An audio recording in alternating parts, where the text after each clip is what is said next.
Hello everyone, welcome to online SST classes. जैसे कि हम प्रीवियस वीडियोज या जो हमारी लाइव क्लास थी उसमें हम रशियन रेवोल्यूशन पढ़ रहे थे। इसमें हमने जो आपका रशियन रेवोल्यूशन है उसका जो एक बैकग्राउंड है, कैसे तैयार हुआ एंड वो कैसे होने वाली थी, या जो अक्टूबर रेवोल्यूशन थी वो क्या होगी बाद में, या फरवरी रेवोल्यूशन थी जो, या जिसको अक्टूबर रेवोल्यूशन, जिसको हम नॉर्मली रशियन रेवोल्यूशन के नाम से जानते हैं, ये सारा कुछ हमने देख लिया था। फिर उसके बाद हमने पढ़ा द रशियन एम्पायर इन 1914 कि 1914 के टाइम पे आपका जो रशियन एम्पायर था वो कैसा था। एंड हमने रशिया की इकोनॉमी एंड सोसाइटी के बारे में जाना। जैसे कि अगर इकोनॉमी की बात करें तो वो एग्रीकल्चर पे बेस्ड इकोनॉमी है वहाँ की। एंड वहाँ के जो पीजेंट है, एंड उसके बाद हमने जो वहाँ के वर्कर्स की जो सिचुएशन है उसको देख लिया था। And peasant in the country side की वहाँ पर जो गांव थे, वहाँ पर जो पीजेंट थे उनकी स्थिति कैसी थी, ये सारा कुछ हमने देख लिया था। एंड फिर हमने देखा सोशलिज्म इन रशिया कि रशिया में आपका सोशलिज्म कैसे आया। फिर हमने लेनिन एंड सोशलिस्ट मूवमेंट को देखा था। इसमें हमने बोल्शेविक एंड जो मेंशेविक पार्टी है, जो पार्टी का डिस्ट्रीब्यूशन हो गया था टू पार्ट में, वो सारा कुछ देख लिया था। तो आज हम डिस्कस करने वाले हैं अ टर्बुलेंट टाइम दी 1905 रेवोल्यूशन। कि टर्बुलेंट टाइम का मतलब क्या है। टर्बुलेंट टाइम का मतलब है कि वो जो वहाँ पर उतार चढ़ाव चल रहे थे, या जो उथल फुथल का दौर था, वो कौन सा था, 1905। ठीक है, तो 1905 के टाइम में, तो आपके 1905 में रशिया में एक रेवोल्यूशन हुई थी, जिससे कि जो रशियन रेवोल्यूशन आप पढ़ते हैं, अक्टूबर रेवोल्यूशन जो पढ़ते हैं आप, उसका जो बैकग्राउंड यहीं से तैयार हुआ। आप इसको जो इंडियन नेशनल मूवमेंट है, या कह सकते हैं जो इंडियन रेवोल्यूशनर है, या जो इंडियन रेवोल्यूशन है उसके साथ लिंक कर सकते हैं। जैसे कि यहाँ पर जैसे 1957 में जो एक रेवोल्यूशन हुई थी, ठीक है, तो उससे एक बेस तैयार हो गया था। तो ऐसे ही जो रशियन रेवोल्यूशन है, यहाँ पर भी जो 1905 का जो रेवोल्यूशन हुआ था, इससे एक बेस तैयार हो गया था। तो यहाँ पर एक ये टर्बुलेंट टाइम था। टर्बुलेंट टाइम मतलब यहाँ पर कई सारे चेंजेस हुए, कई उथल पुथल चली थी, या कई उतार चढ़ाव यहाँ पर चले थे। वो क्या थे वो जान लेते हैं। In the beginning of the 20th century Russia will still an autocracy and the tsar was not subject to parliament. ठीक है, तो स्टूडेंट जो 20th सेंचुरी जब बिगन हो रही थी, स्टार्ट हो रही थी, तो उस टाइम क्या था, यहाँ पर ऑटोक्रेसी थी। आप जानते हो कि जो जार निकोलस सेकेंड था वो रूल किया करता था यहाँ पे। ठीक है, तो जो जार निकोलस सेकेंड था वो मतलब कंट्रोल्ड नहीं था, या कह सकते हैं उसके ऊपर कोई भी पार्लियामेंट नहीं थी जिससे कि वो कंट्रोल हो सके। तो वहां पर क्या थी, एक ऑटोक्रेसी थी। ऑटोक्रेसी मीन्स कि यहाँ पर उस पर कोई कंट्रोल नहीं था, मतलब जो चाहे डिसीजन वो ले सकता था अपनी मर्जी से। ठीक है, जैसे रूल करना चाहे वैसे वो कर सकता था, उस पर कोई कंट्रोल नहीं था। So during the revolution of 1905, social democrats and socialist revolutionaries worked with the peasant and workers to demand a constitution. तो 1905 के टाइम पे क्या हुआ था कि यहाँ पर आपकी जो रेवोल्यूशनरीज एक्टिविटीज हैं वो स्टार्ट हो गई थी। ठीक है, जो सोशल डेमोक्रेट्स थे आपके, ठीक है, या जो भी सोशलिस्ट थे, या जो सोशलिस्ट रेवोल्यूशनरीज थे, वो क्या चाह रहे थे कि एक यहाँ पर कॉन्स्टिट्यूशन बनाया जाए, उसके अंडर जो है जो जार निकोलस सेकेंड है वो रूल करे, या कह सकते हैं कॉन्स्टिट्यूशन के ही अकॉर्डिंग वो अपना शासन चलाए। And they were supported in the empire by nationalist and in the Muslim dominated areas by Jadidist. तो जो ये डिमांड थी, and they were supported in the empire of nationalist and in Muslim dominated areas by Jadidist. तो यहाँ पर जो ये इनकी डिमांड थी, एक कॉन्स्टिट्यूशन की जो डिमांड थी, ठीक है, इसको सारे नेशनलिस्ट, यहाँ के रशिया के सारे जो नेशनलिस्ट थे आपके, वो सपोर्ट करने लग गए। एंड यहाँ पर जो मुस्लिम डोमिनेटेड एरियाज थे, मतलब यहाँ पर जो जहाँ पर ज़्यादातर मुस्लिम रहते थे, ठीक है, वहाँ पर जो जैदिडिस्ट थे वो लोग भी इस चीज़ की डिमांड कर रहे थे। जैदिस्ट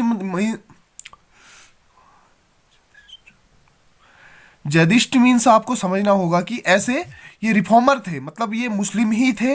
ये लोग क्या चाहते थे कि जो वहाँ पर जो मुस्लिम, मतलब जो ऑर्थोडॉक्सी चल रही थी, मतलब जो रूढ़िवादिताएं चल रही थी आजकल, आज तक जो मुस्लिम आपका रिलीजियन है, या जो भी मुस्लिम है, वहाँ पर ये लोग चेंज चाहते थे। ये भी मुस्लिम ही थे एंड ये चेंज चाहते थे वहाँ पर भी। ठीक है, नई नई मतलब मुस्लिम जो रिलीजियन है उसको मॉडर्नाइजेशन, ये लोग जो मुस्लिम रिलीजियन है उसको कह सकते हैं कि हम उसको मॉडर्न बनाना चाह रहे थे, या उसके साथ जो मॉडर्नाइजेशन है उसको उसके साथ इसको मतलब इंक्लूड कर रहे थे। And who wanted modernise Islam to lead their societies. तो अब आप समझ ही गए होंगे कि ये जो जैदिडिस्ट हैं वो कौन थे, ये मुस्लिम थे, एंड ये आपका जो इस्लाम को मॉडर्नाइज करना चाह रहे थे। ठीक है, तो ये लोग भी एंड यहाँ पर जो भी नेशनलिस्ट थे रशिया में, ये सारे लोग क्या कर रहे थे कि एक जो कॉन्स्टिट्यूशन है इसकी डिमांड कर रहे थे। तो इसके बाद देखते हैं कि फिर क्या हुआ। अब bed time of Russian workers. तो जो 1905 का टाइम था, यहाँ पर ये क्या था, एक बेड टाइम, एक बुरा समय था किसके लिए, जो रशियन वर्कर्स थे। तो स्टूडेंट हम बात कर रहे थे कि जो आपका 1904 या कह सकते हैं जो 1905 का टाइम था, ये टाइम जो था जो रशियन वर्कर्स थे उनके लिए काफ़ी बुरा प्रूफ हुआ था। अब कैसे हुआ था ये डिटेल देख लेते हैं हम। The year 1904 was bad of Russian workers because of increase the price of essential goods. तो इस टाइम पे क्या हुआ था कि जहाँ यहाँ पर जो रशिया है, यहाँ पर क्या हुआ था कि जो भी एसेंशियल गुड्स हैं, मतलब जो आपकी बेसिक नीड्स को पूरी करने वाली चीज़ें होती हैं, जैसे राशन हो गया, खाना पीना, ये सारी चीज़ें, इनके जो प्राइस थे वो काफ़ी बढ़ गए थे, वो इंक्रीज हो गए थे। ठीक है, अब वो किस कारण हुए वो देखेंगे। Then the real wages decline by 20%। And जो आपकी जो वर्कर्स थे, जो फैक्ट्री में या काम करते थे जो लोग, उनके जो वेजेस थे वो काफ़ी कम हो गए थे। मतलब रियल वेजेस का कहने का मतलब है कि उनको वेजेस काफ़ी कम मिलता था अकॉर्डिंग जो आपका टाइम चल रहा है, जो अभी टाइम चल रहा है उसके अकॉर्डिंग सैलरी नहीं मिलती थी उनको। कि जैसे उनको पैसा अभी भी कम मिल रहा है, जैसे 10 साल पहले भी उनको 100 रुपये मिलते थे किसी काम को करने के लिए, अभी भी 100 रुपये मिल रहे हैं। जबकि अभी क्या है, आपकी जो महंगाई है वो काफ़ी बढ़ गई है। तो इससे आप समझ सकते हैं कि जो रियल वेजेस थे, जो उनको पैसा या जो सैलरी दी जाती थी वो काफ़ी कम थी। तो इसके कारण क्या हो गया कि जो एसेंशियल गुड्स हैं, जो आपकी चीज़ें हैं, वो तो महंगी हो गई हैं, उनके प्राइस जो है इंक्रीज हो गए हैं, लेकिन सैलरी उसी रेशियो में इंक्रीज नहीं हुई है। And the membership of workers associations rose dramatically. तो इसके बाद क्या हुआ कि यहाँ पर ये सारी चीज़ें हो गई कि आपके जो एसेंशियल गुड्स हैं इनकी प्राइस बढ़ गई, वेजेस जो रियल वेजेस थे वो कम हो रहे थे या वो उसी रेशियो में इंक्रीज नहीं हो रहे थे। तो इसके बाद क्या हुआ, जो वर्कर्स थे इन्होंने कई सारे एसोसिएशंस बनाने शुरू कर दिए यहाँ पर। ठीक है, किस चीज़ के अगेंस्ट, वो प्रोटेस्ट करना चाहते थे, किसके अगेंस्ट, कि जो एसेंशियल गुड जो है इनकी प्राइस बढ़ रही है, एंड जो हमारे जो रियल वेजेस हैं, हमारे वेजेस इसी रेशियो में नहीं बढ़ रहे हैं करके, हमारी सैलरी बढ़ाओ करके। ठीक है, तो उसके बाद क्या हुआ, when 4 members of assembly of Russian workers were dismissed at the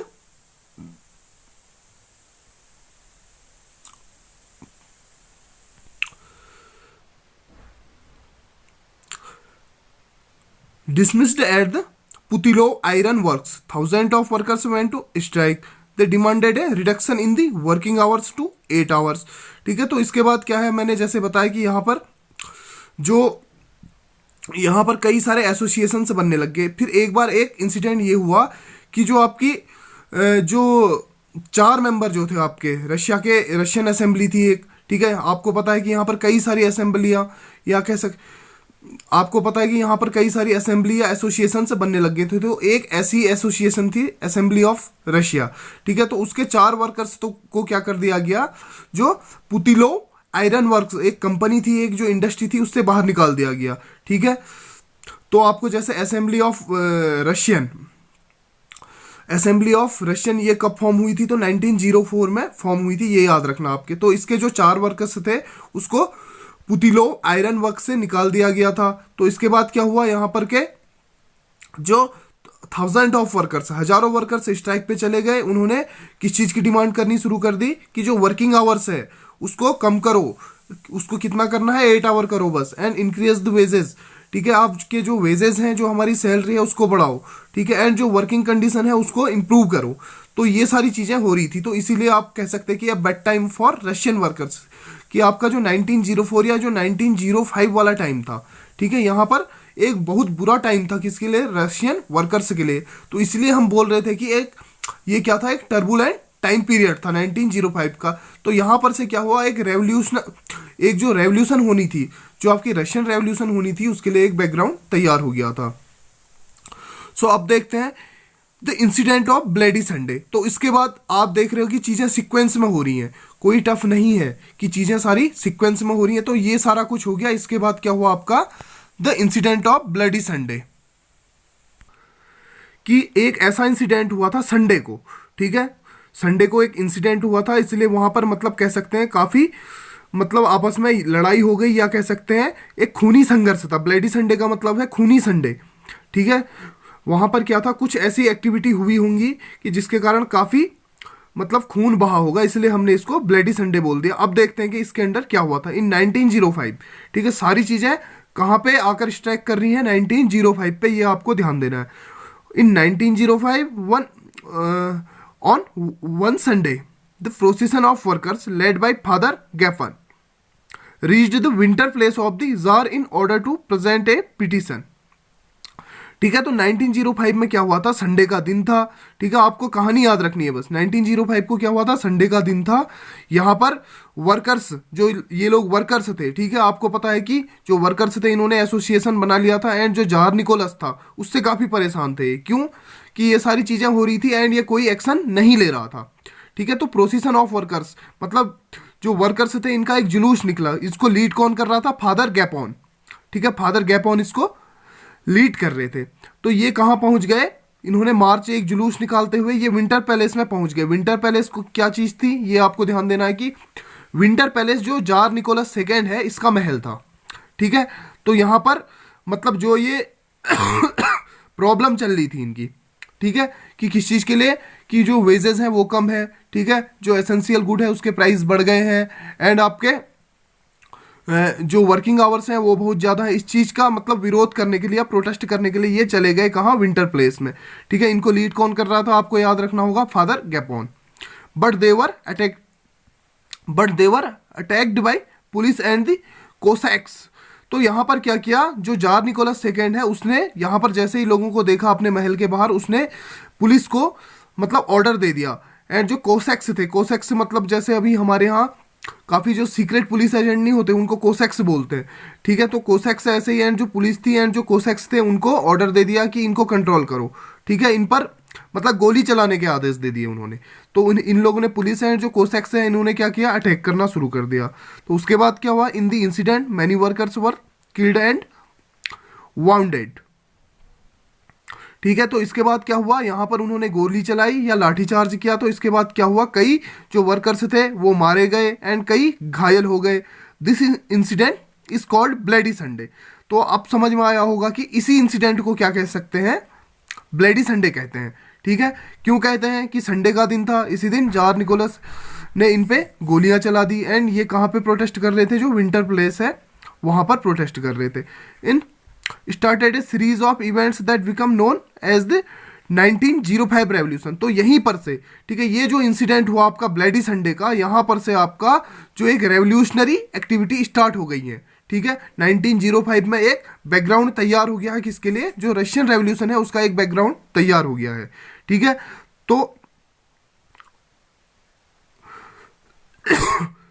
तो इसके बाद आपने ध्यान देना है कि इसके बाद क्या क्या हुआ था, क्या क्या चीज़ें हुई थी। इसके बाद क्या हुआ, trend of strikes spread all over the country.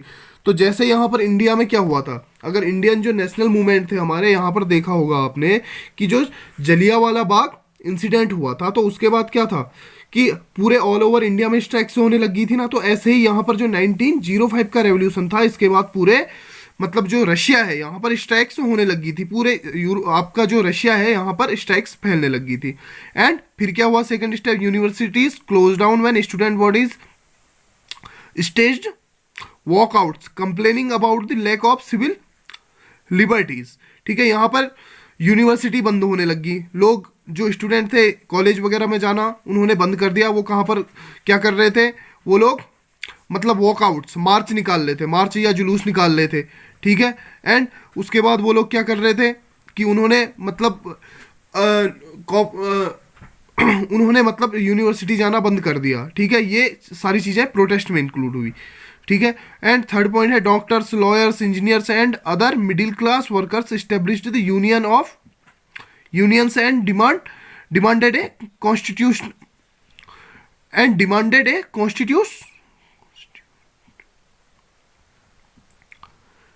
And demanded A constituent assembly. ठीक है, यहाँ पर जो डॉक्टर्स थे, लॉयर थे, इंजीनियर्स थे, जो भी मिडिल क्लास के लोग थे, जो वर्कर्स थे, इन्होंने क्या कर दिया, यूनियन पे यूनियन बनाने शुरू कर दिए एंड जो एक कॉन्स्टिट्यूशनल असेंबली की डिमांड करने लग गए ये लोग।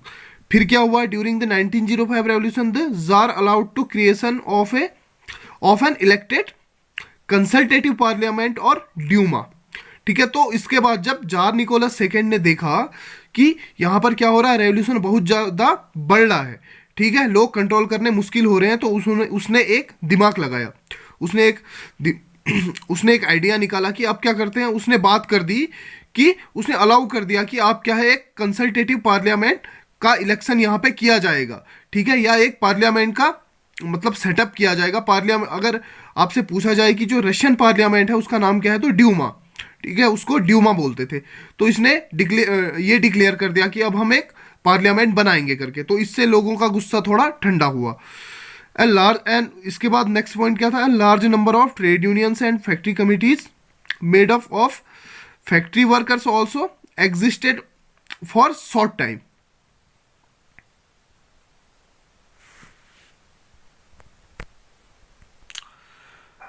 तो स्टूडेंट, इसी समय क्या हुआ था कि कई सारे जो ट्रेड यूनियंस थे, जो फैक्ट्री कमेटीज थी, वो भी मतलब एग्जिस्ट करती थी इस टाइम पे। क्यों, आपने देखा होगा कि पहले क्या होता, 1914 से पहले तो कई बार क्या था, एक बार इलीगल भी डिक्लेयर कर दिया गया था आपका क्या, जो भी मतलब ऐसे एसोसिएशंस या जो यूनियन बनती थी। तो यहाँ पर क्या था, इसने जो जार था, इसने अलाउ कर दिया था कि उस टाइम पे ये एग्जिस्ट करती थी। ठीक है, and severe restrictions were placed on political activities.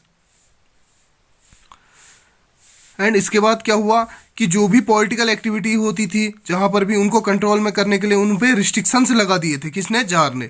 ठीक है, जैसे ऊपर वाला पॉइंट हमने देखा कि उस टाइम जब ये रेवोल्यूशन का टाइम था, या यहाँ पर जो रेवोल्यूशन का जो पीरियड था, इस टाइम क्या हुआ कि कई सारे जो यूनियंस थे, जो फैक्ट्री कमिटीज़ थी, वो भी एग्जिस्ट करती थी। बाद में तो क्या हुआ, इसने सारी चीज़ों पे रिस्ट्रिक्शंस लगा दिए थे, ऐसे ही जैसे पॉलिटिकल एक्टिविटीज़ पे रिस्ट्रिक्शन लगा दिया बाद में जार ने।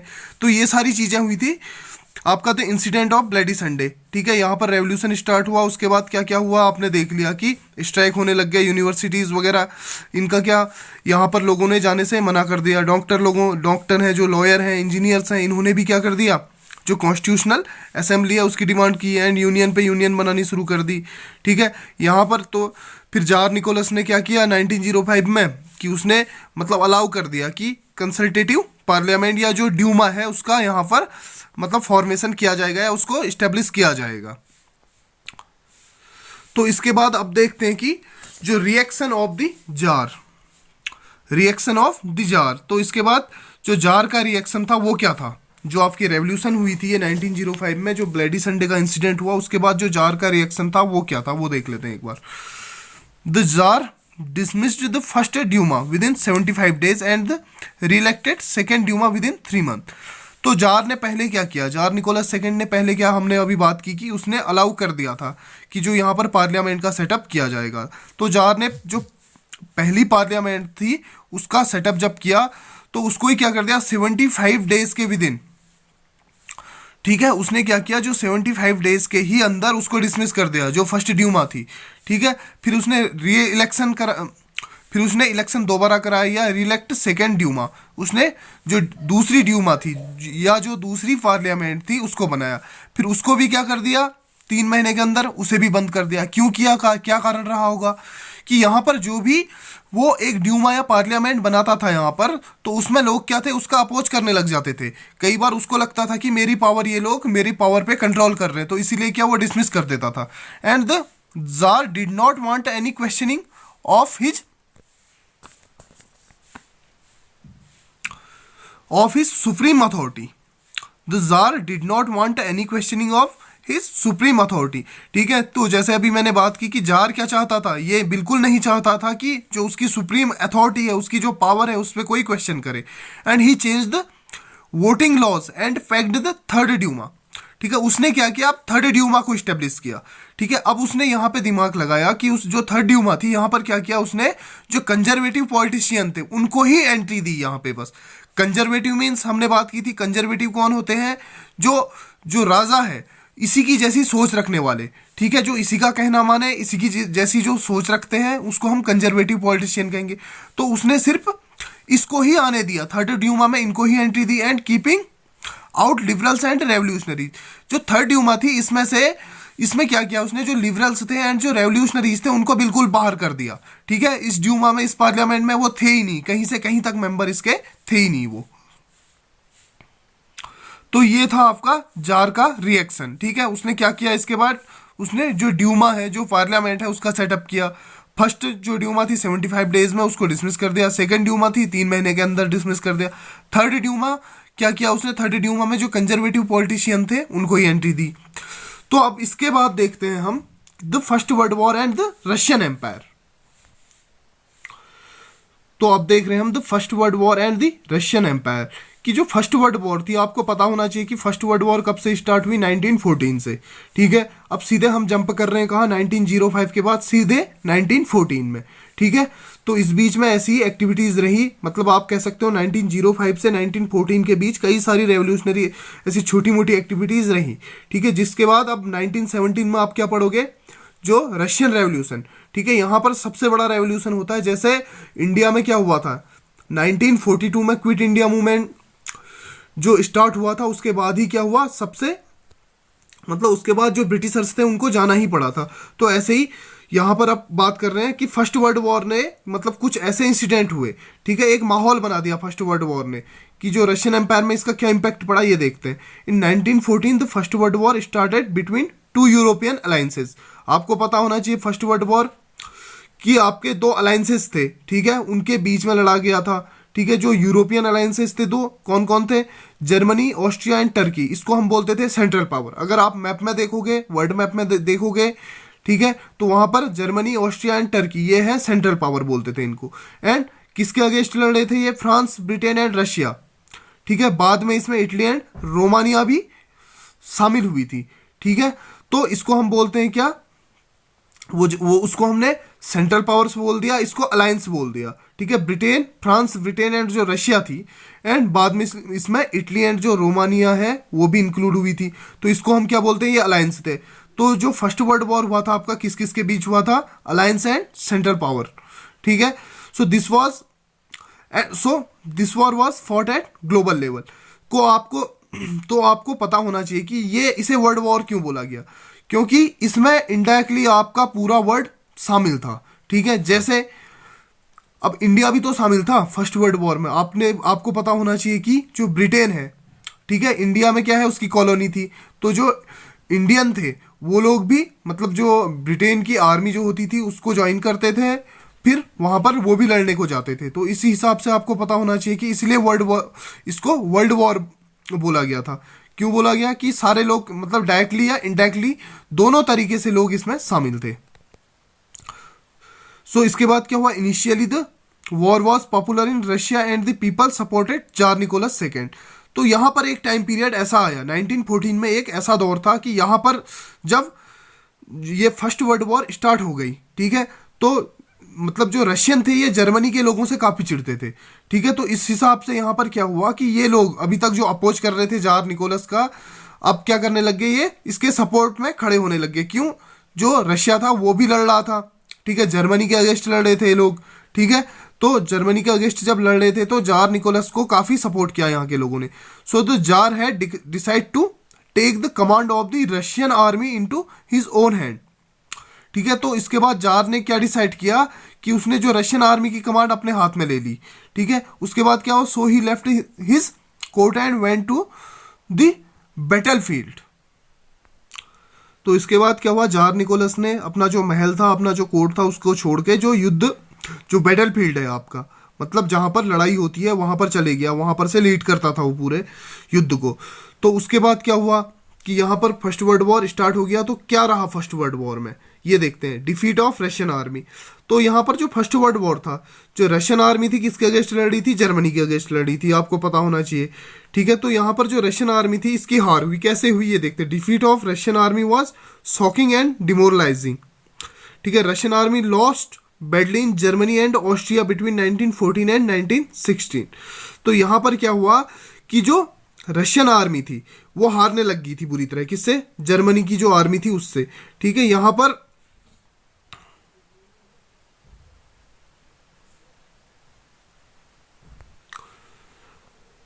तो ये वॉर चली थी आपकी। तो जो मैं बात कर रहा था कि रशियन आर्मी बुरी तरह से हारने लग गई थी। किससे?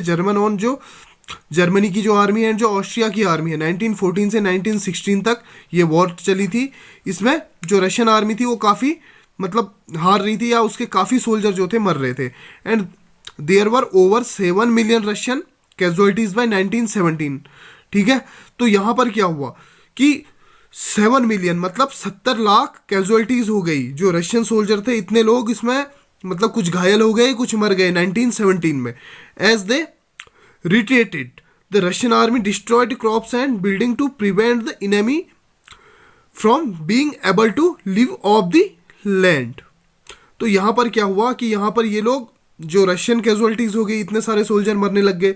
तो इसके बाद ये क्या हो गया, जो रशियन आर्मी थी वो वापस रिट्रीट मतलब वापस हो गई है। ठीक है, तो अगर आप मैप देखोगे, ठीक है, अगर आप मैप देखोगे तो उसमें क्या है, जो रशिया एंड जर्मनी की जो बाउंड्री है वो शेयर हो रही है। तो वहां पर से क्या था, जो ईस्टर्न जो आपकी जो जर्मनी है उसका ईस्टर्न बॉर्डर देखोगे आप, तो वहां पर से आपको वहां पर से ये जो रशियन सोल्जर थे ये वापस आने लग गए। ठीक है, वहां पर से वापस आने लग गए।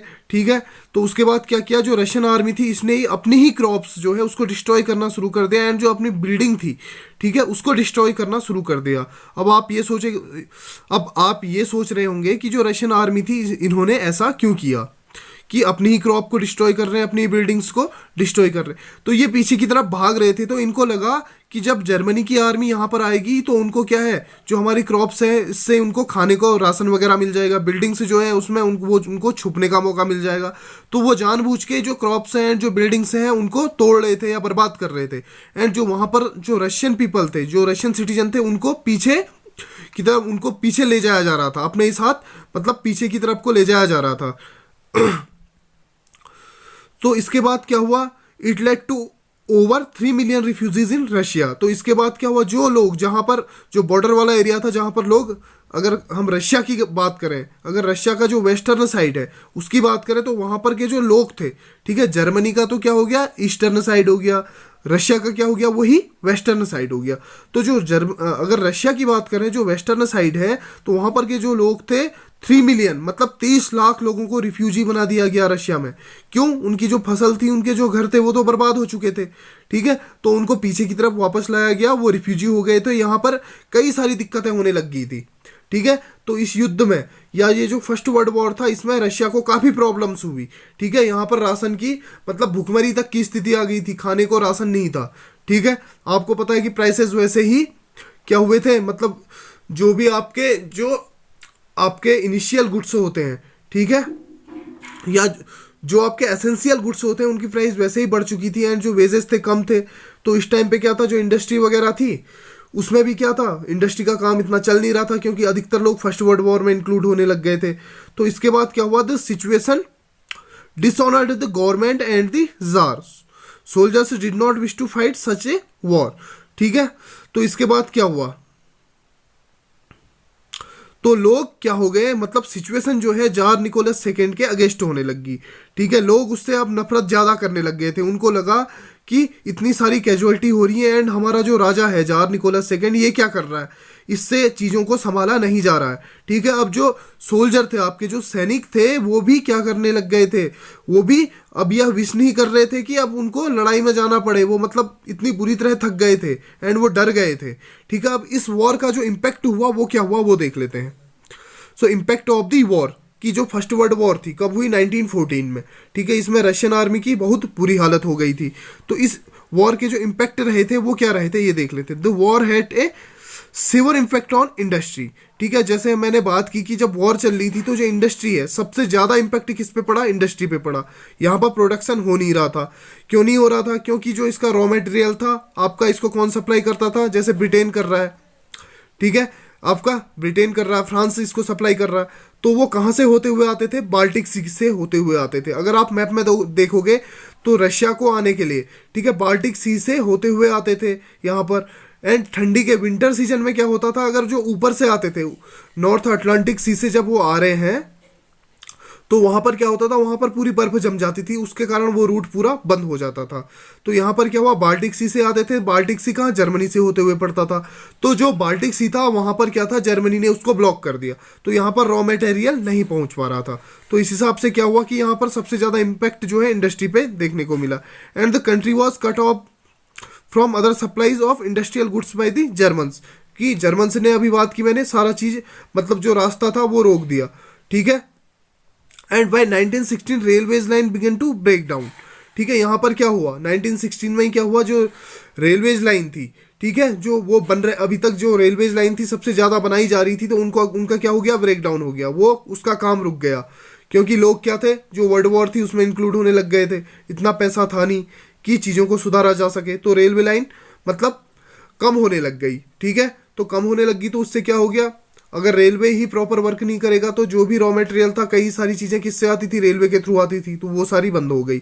And able bodied man were involve in the war, it led to acute labour shortage. तो इसके बाद यहाँ पर क्या हुआ कि कई सारे सोल्जर थे, कई, आपको पता है कि कितने सारे, 7 मिलियन मतलब 70 लाख जो सोल्जर थे उनके साथ कैजुअलिटी हो गई, कई लोग मर गए, कई घायल हो गए।